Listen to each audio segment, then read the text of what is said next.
Hi everyone, welcome back to Job 1 for All. In this video we are going to talk about the performance of the string, and we will notice how bad it can get when we have several strings being used at the same time. So for that we are going to do two things. First, we're going to create a new class, create like a little test, and we are going to learn a little bit about the classes that we are going to talk in the next video that were created specifically for string performance. Let's create a new class called string performance test 01. And for our test, we will do something very simple. We are going to create a private static void concat string method. And we are going to ask here for the size. So basically what I'm going to do, I will iterate over the size from 0 to the size, and I'm just going to create the string in memory. So basically I will get a text and I will do the following with this text. I will get the text plus equal I.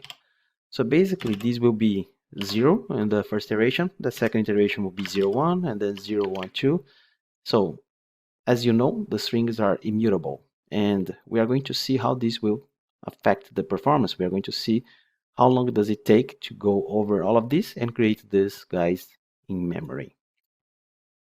So let's just do one thing here to check how long it's going to take. We basically need to get the current timestamp and execute this and get the current timestamp after this execution and do a little math.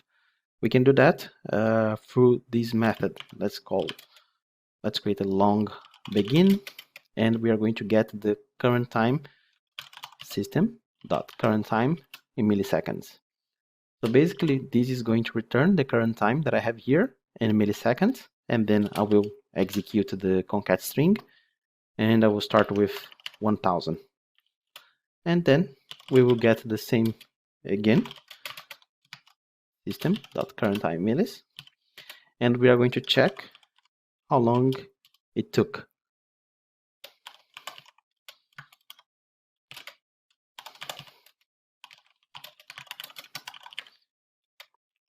So basically this will be the end minus the begin,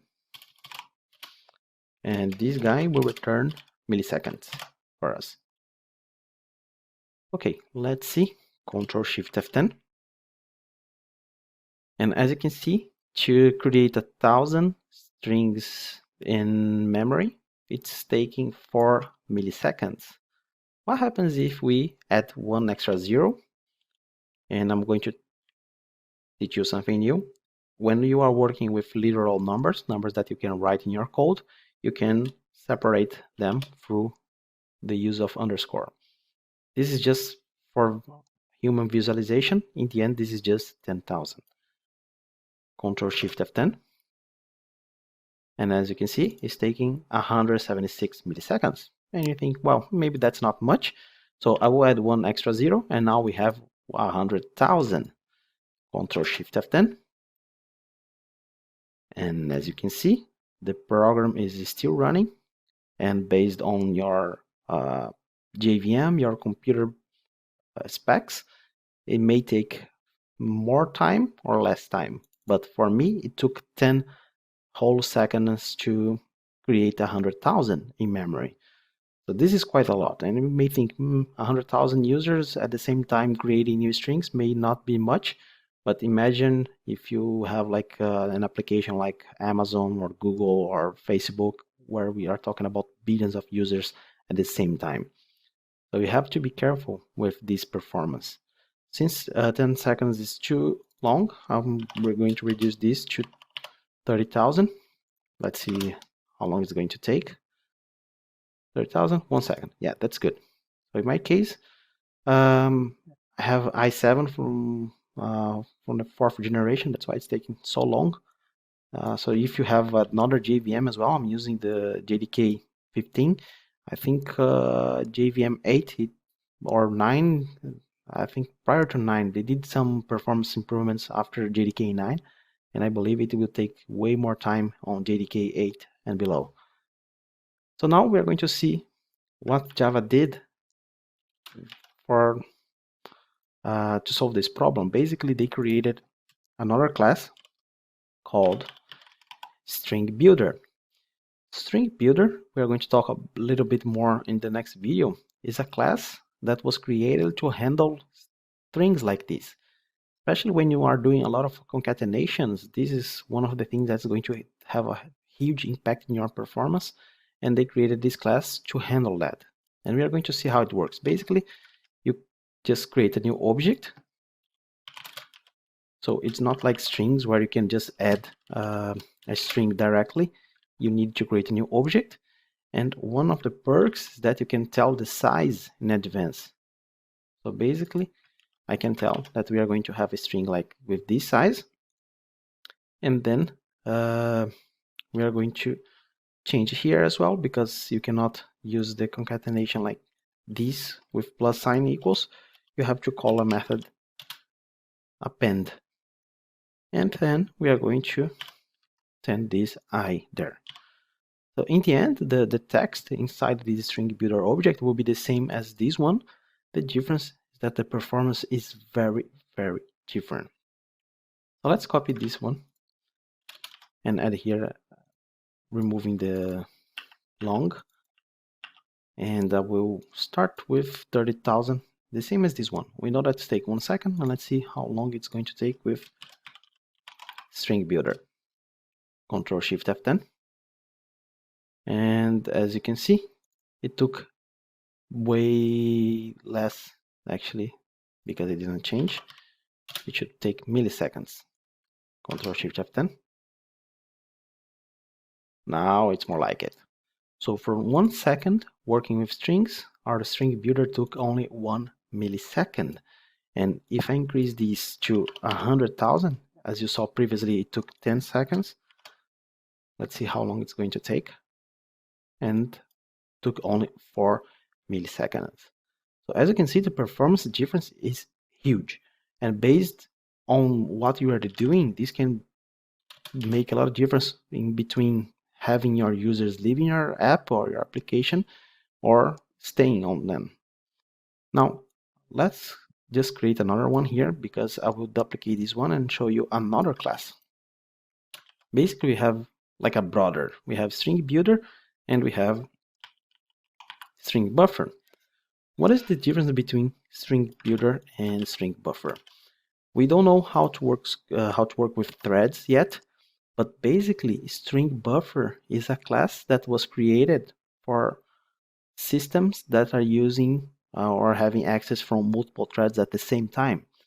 And all the methods that you have inside the string buffer, they have this word synchronized. So basically this will avoid you having inconsistencies when you have like multiple threads. Imagine threads as like workers. So imagine that you have let's say that this another is an apple and the thread is a human. So imagine that you have 2 humans trying to get the same apple at the same time. So the synchronized method is basically telling only one human can access this at one point in time. So until the thread working with this guy finishes, nobody else can work on this. So this will keep everything consistent. Now, we are going to talk about threads in the future, but basically that's the difference. If you open the string builder, it's basically the same class, but the methods, they don't have those synchronized words in the methods. And if you have to worry about being synchronized, of course, you are adding a little bit more complexity, and the method that you have will suffer a little bit in the performance. But you will notice that the performance is still way better than the raw strings. Let's fix here. Control Shift F10.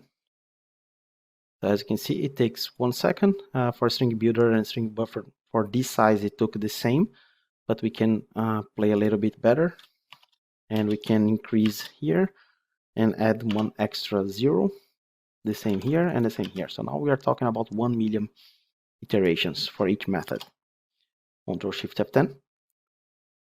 and you can notice that we have 19 milliseconds for string builder and 30 milliseconds for the string buffer.